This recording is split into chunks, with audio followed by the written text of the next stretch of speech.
Is there any project bigger than this?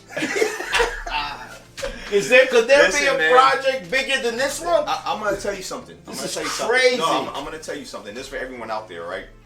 Once you get into structural design, you get into zoning, it's the same at every scale.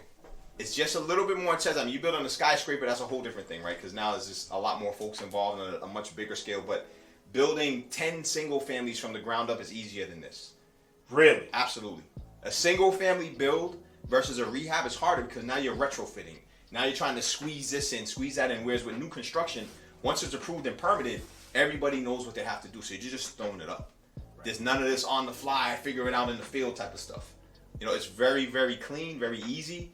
And there's not a lot of going back to zoning and I got to get relief for this or long form, short form.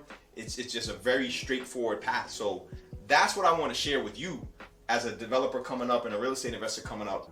This was a heavier lift than you probably anticipated, but it's preparing you to honestly jump into new construction. And I helped someone else do their first flip, Noah, who I interviewed, and he jumped from his first fix and flip right to new construction because he realized, he's like, man, I learned so much on that first one. Right. It was a heavier project as well, that the next thing for me is to do new construction. You know, so I mean, trust me, it doesn't get harder than this when it comes to single family new builds. It's actually a little bit easier. Okay. And a lot of folks don't realize that.